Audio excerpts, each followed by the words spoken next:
Hello everybody and welcome back to another video on how to build armies in Warhammer 2. Today we're covering how to build army compositions for the Beastmen. Now the main strengths of the Beastmen army. All units are of course free to recruit and upkeep, although this does have a slight drawback. There are also a lot of powerful beasts and monsters, as you might expect with a faction called the Beastmen. And overall, this makes for a very speedy army. As for their weaknesses, that free recruitment and upkeep does come at the cost of limited recruitment that requires upgrades in the Dread system. Please know, I'm not really going to be taking this into account when I create my comps, since in theory, you can get as much capacity as you need, plus this makes my job a lot easier. If you're not sure what to do in your campaigns, then just sub in the best units of a similar kind that you can, or join the Discord, and I'm sure there'll be someone that will give you advice. On top of this, they also have very limited ranged options. Of course, they have one of the best ranged units in the game, but aside from that, it's a little lacking. They also have a massive amount of large hitboxes, with all those monsters being insanely large targets for enemy ranged units. Now, let's get into the early game. In this stage of the game, we have access to Tier 0 units, which are the Beast Lords, the Great Bray Shamans, the Doom Bulls for our Lords,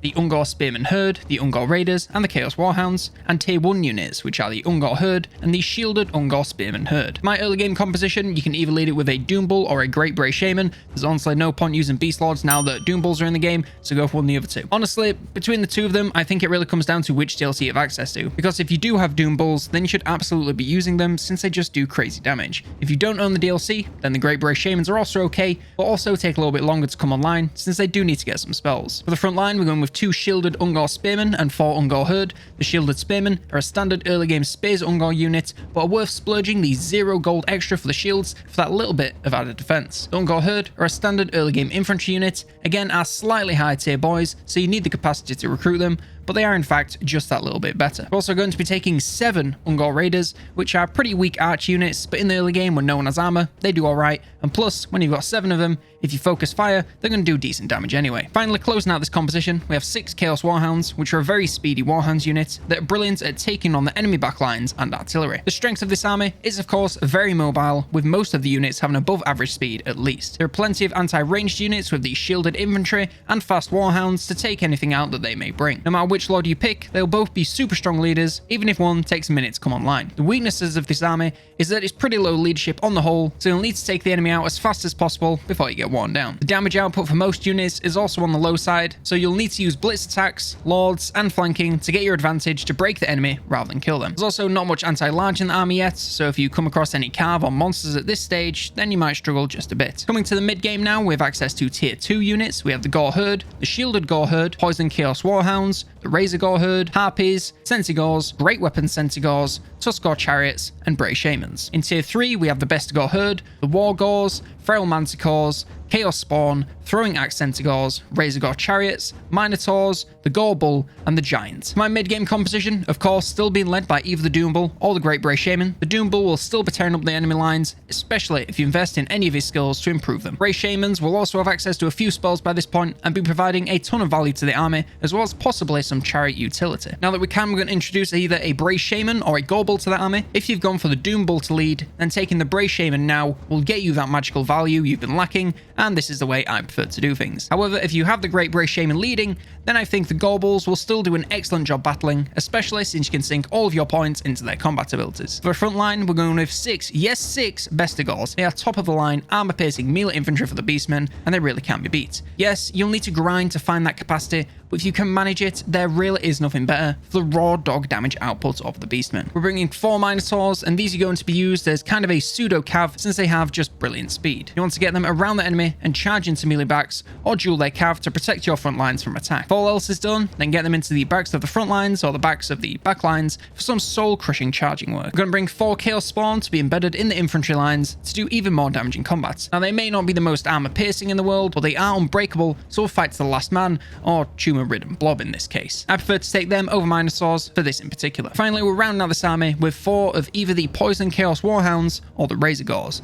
This here is a bit of a judgment call. If you like the speed, then Warhounds are better, but they will need to go at least 2-on-1, especially if the enemy is getting more armored troops, as their damage will simply not be enough. Razor Gores do have better damage, but are nowhere near as fast and are more likely to get caught out and go on a rampage, which makes them a little less reliable and difficult to use. The strength of this army composition is that it's much tougher and more damaging on the whole, and it still maintains that incredible speed. We also have a lot more beasts and monsters to blitz the enemy before they even know what's coming. The weaknesses, however, no ranged units at all, so if the enemy can keep you at a distance, you don't really have an answer for it. We also have a lot of large hitboxes that can become pin cushions if you aren't careful, and it's also going to be a pain in the ass to get all this capacity, but as I said, I'm not really paying attention to that. Finally, we come to our late game composition. For this, we have access to tier 4 units like the shielded minotaurs and the great weapons minotaurs, and tier 5 units such as the Jabberslife, the Gorgon, and the Cygor. My late game comp, of course, still being led by my Doombull or the Great Bray Shaman. The Doombull at this point should have completed his skill tree and have a bunch of skills to buff himself and the army to lead it from the front and output a stupid amount of damage. The Great Bray Shaman should have access to their full spellbook and a decent mount by this point, so should be zooming around the battlefield, providing support and charging where possible to get the most value. Of course, still have our Bray Shamans or the Gorbals. The Bray Shamans at this point, like the Lord, should have access to magic and mounts to provide plenty of value,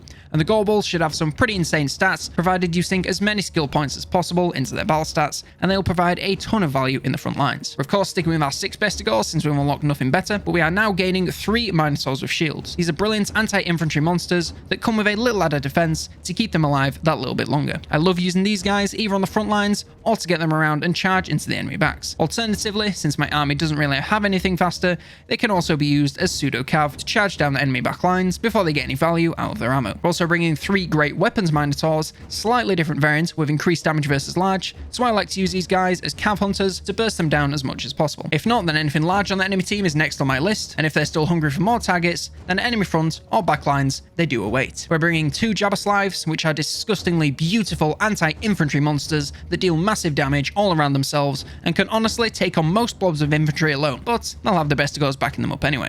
We're also bringing 2 Gorgons, which are towering large target assassins that want to be sent in to focus down large targets on the enemy side as much as possible, as they will clean house fighting pretty much anything. They also do bloody great work in blobs of enemies if you run out of large targets, so really don't be scared to send them anywhere that's needed, since they are so damn fast, so damn damaging, and have so much damn health. Rounding out the army, we of course are bringing 2 Cygors. I can't resist bringing a couple of these bad boys, since they are just so damn good. Outstanding damage from a range, as well as being able to hold their own in battle if anything tries to rush them down. Honestly, these were one of the best units in the game before the Beastmen got busted broken, so they are still top notch now. The strength of this army composition, we now have a couple of ranged units, and even though it's just a couple of them, they are 2 of the best ranged units in the faction and are up there for one of the best units in the game. The army is also maintaining an incredibly fast speed, both to move and to kill. And finally, they have a lot of potential to roll over enemy armies in seconds if you hit them at the right angle with all the right units. Now the weaknesses, a lot of large targets here. If the enemy has a lot of ranged, make sure you take that out as soon as possible to avoid being made into human/beastman pincushions. We also have no ranged units when you don't want to make a massive crater,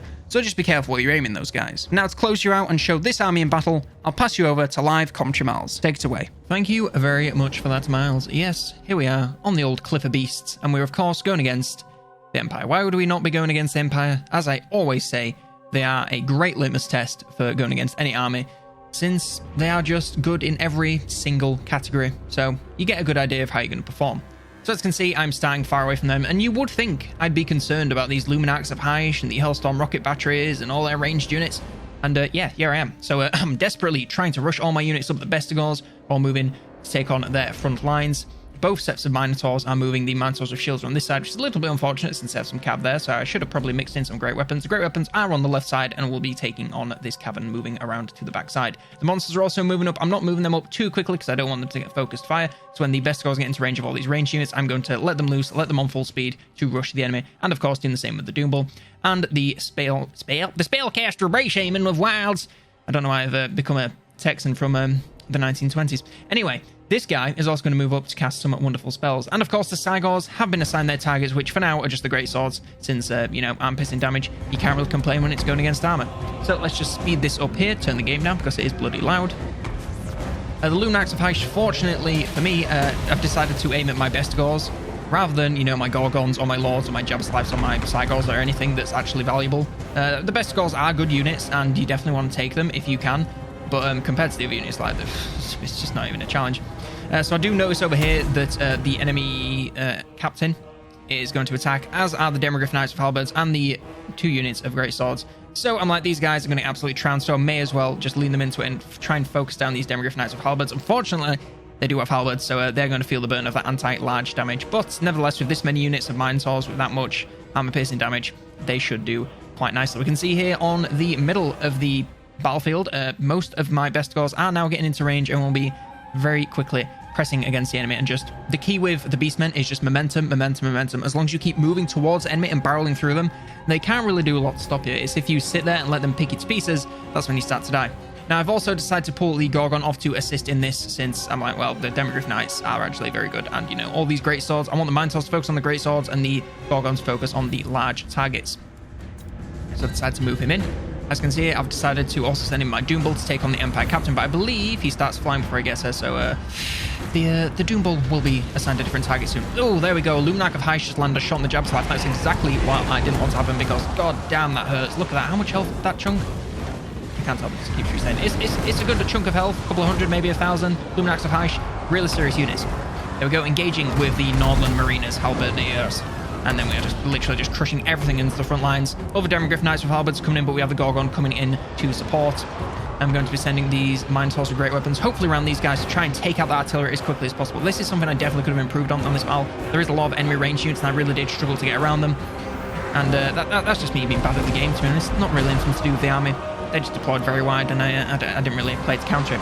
Moving in at my Doom Bolt, finally is trying to get towards the enemy lord, but the enemy lord has flown away. So he's now just going to be engaging with the Great Swords and the Nordland Mariners, which are just absolutely getting annihilated. The enemy lord, just the general of the Empire, decided to engage with my Jabba's life. And as you can see here, a lot of the enemy range units are now engaging my troops and doing a hell of a lot of damage. The Luminarch of Hysh shot going into my Bestigors. Absolute waste yet again. As you can see, moving in my spellcaster. Doesn't really do much exciting with him in this battle. Could have summoned a Cygor, but I figured, you know what, I have two of them. They're doing a good job. I don't really need another one, so I may as well just try and disrupt their ranged lines if I can't move up on them. As you can see here, one unit of the Demogryph Knights with halberds. In fact, both of them are broken, but this one is just decided to come back, and the Gorgon is moving in to finish them off swiftly. I've for some reason had all these units attacking them, so I'm now going to be moving them into the fight and just trying to press this flank over here. I noticed that a lot of these units are starting to break, apart from the Caribou Greatswords. They never fucking break. They're in every goddamn battle I end up playing. It really frustrates me. Anyway, so I'm just going to try and force myself through this gap and around into the backs of the enemy lines. We're already doing that with the Minotaurs with Greatswords. They are trying to get into this Luminarch of Hysh, but they've met some Greatswords and become a little bit distracted. But nevertheless, the Bestigor herds are now moving in, and that Luminarch is not going to get any more shots off, and it will quickly fall to my units. Both the Jabba's lives are now in the enemy backlines. One is taking on the Lords, while the other is taking on the enemy ranged units. And yeah, they are really not going to win against the Jabba's life. These things are fucking fantastic in combat. And there we go, on this right flank over here, I've noticed that, okay, I've got these Minotaurs with shields stood around. I don't need that many units over there, so I'm going to move them into the backs of the Luminarchs of Hysh and then corner them in with the Gorgon coming from the opposite direction. Once that Gorgon makes contact, yep, the Luminarchs, they are definitely going to start to feel the burn from that, because goddamn, the Gorgons hit bloody hard. I do have a lot of units stood around here in the middle. This is just me being bad, really. Not really, no excuses, to be honest. It's just me being kind of bad at the game. There we go, one of my Bestigors has come back, and I'm of course going to send them into this main battle area here. And these Minotaurs with shields I'm of course going to send against the Demogryph Halberdiers. Again, not the best matchup for them, but they'll do just fine. It's really not the end of the world. These guys have a little bit less health than these guys, so they should be just fine. As you can see, it's just kind of mopping up. You know, I'm chasing down these handgunners with my Bestigors, which are they faster? They are marginally faster. They will eventually catch up, but just in case, send some Minotaurs with great weapons. Yes, they are bonus versus large, but you know, when there's when there is this little left on the battlefield, it really don't matter. And there we go. I believe there's army losses, and yes, every single thing is breaking, with the exception of the fucking Caribou Greatswords. So I pretty much just decided to, you know, control A and get rid of those. But yes, that is the battle. It was relatively easy win. This was a decent Empire army, a lot of ranged units, which I definitely could have taken out a lot faster to minimize my casualties. But if you notice, and you will notice this when we get to the stats, I didn't actually lose any units. I lost, you know, I took a lot of damage, and it took me a turn or two to regenerate. But I definitely didn't actually lose any units at all, which is very rare for me, in fact. So give myself a little pat on the back. And yeah, I'm really proud of this competition. I think it is really great. Again, the capacity thing is a bit of a pain in the arse, but if you can get the capacity, an army like this is going to take on one or two enemy armies, especially if they have a lot of range and you can get into their backlines, because like, what are they going to do? They just can't stop you. The Beastmen are one of those factions that once you get them in battle, you just use their momentum to your advantage and just keep pressing the assault as hard as possible, keep attacking as fast as possible. Don't let up. You need to be constantly, not micromanaging, but just constantly be like, okay, we've taken this out, what we're moving to next? Okay, we've taken range units out. Okay, move now into the backs of the front lines, obliterate them, give them no space to breathe, no space to maneuver, just press the advantage as much as possible. So yes, let's get into the stats. So first things first, we have the Doombull with a whopping 23 kills, but only 40... No, that's 437 miles if you can actually read, you dumb idiot. But yes, he was fighting against the Northern Mariners, which, you know, they're a decent Alberdays unit, but they're not particularly expensive. And he was just kind of stuck in the middle of a load of great swords. If I'd got him fighting the General of the Empire, as I wished, he would have probably got a lot more damage value. But nevertheless, look at him, barely took any damage and did a decent chunk, 2,000 damage, certainly nothing to scoff at. The Brayman Shaman of Wild, again, I didn't really use him too much. I was just kind of moving around to provide leadership and buffs and a few explosions here and there. I didn't really want to use the Cygor because, you know, as great as a spell as it is, I really didn't need it, and I really want to show you how you can use this army by itself to your advantage. Cygors are brilliant, and if you can summon them and you need them, then absolutely do. But I didn't really need them in this, so I didn't choose to do that. But yes, definitely plenty of damage value there. 439 hasn't really paid for himself, but, you know, pretty equal to the Lord, so can't really complain. Now, the best gods here, the majority of them were fighting great swords, so their value is going to be relatively low. But 52, yeah, probably averaging about 50 kills if you equal those two out. So yeah, very, very decent. 509, 540, 642, yeah, very, very good damage value there. The armor piercing allows them to chunk through a lot, which normal infantry really won't be able to do. And when you combine that with their speed, they can chase down a lot of things that, again, normal infantry can't. They can chase down great swords because they are faster than them. They can chase down enemy ranged units. They can even chase down some large targets if you really want them to. Of course, you might want to bring someone that's got actual anti-large, like the Great Swords Minotaurs. But nevertheless, they are fantastic units, and I do really recommend them if all possible. Of course, get to the Minotaurs with shields, 104 kills and 11,000 damage value. Hang on, let me do that again. 11,000 damage value. Very, very good there. We absolutely love to see that. 2,800. I really can't read today. 2,800 damage value. Wow, that is incredible. And then, you know, 24 kills and 34 kills there. Not too bad at all. These guys were actually fighting against units which aren't really their specialty. They really want to be fighting against infantry, but they held up decently against the Demogryph Halberdays, and of course took out the Empire Captain before he could even get a single kill, the poor lad. The Great Weapons Minotaurs, however, barely a scratch on them, but about 20 to 30 kills on each of them with 2,000, 1,000, yeah, plenty of damage value, probably about an average of 1,000 damage value right there, so definitely paying for themselves. And if I could have got them on both sides, which I would probably recommend doing, I have one that's 2 great weapons and 1 shield, and then one that's 2 shields and 1 great weapons. That'd probably work the best, just so you have some anti-large and some anti-infantry on both sides to take out the targets. But I just decided to group them up like that to make it simpler to see, for me, really, as well as for you, of course. So yes, just send them against large targets. They do fantastic. They can duel pretty much any cav, and if not, just send them against any huge targets or the Luminax of Hysh, because they are large targets. Chariots, baby. They can take on pretty much anything. They are fantastic. They always have been. Now the Beastmen are better. They're even better. The Jabberslaves, 109 and 101 kills. Of course, not the most damage value in the world, but they are fighting against just infantry. And these guys actually managed to just push straight through to the backlines. They barely felt the great swords and just went straight into the enemy range units, so their damage value is, of course, going to be very low. But it doesn't really take into account the value of the ammunition that the units haven't fired when they die. Because if you take out a ranged unit, like, even though the value of a ranged unit is low, the value of that ammo is incredibly high, especially in the balance of power at the top. If you notice, when a unit runs out of ammo, the balance of power tends to plummet, which is how you can do a lot of cheese things, which I don't really subscribe to, but if you want to do that, then that's totally your choice.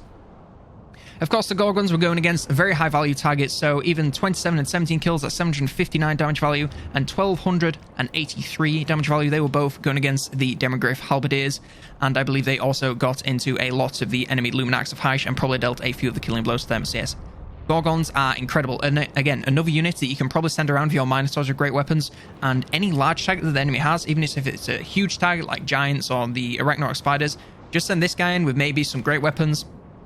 It's not going to stand a chance. He is just probably the best large anti-large unit in the entire game. I'd like to see how he holds up against the what's the one from the Tomb Kings called? Not the Necrosphinx. Anyway, the one from the anti-large one from the Tomb Kings. I'd be interested to see them in a duel. But yeah, he's an incredible unit, definitely worth taking if you can get the capacity. And finally, closing us out, we have the Cygors. What can I say about these guys that hasn't already been said? They are beautiful range units. What you didn't actually see there in that battle, now that I've just remembered it, is that they actually got charged down by, I believe it was the Demogryph Knights, and they just shrugged them off. They were like, yeah, it's this one here on the left with 50 kills. He was like, what's this thing biting at my ankles? Let me just step on some Demogryphs real quick. Okay, back to throwing gigantic boulders at the front lines.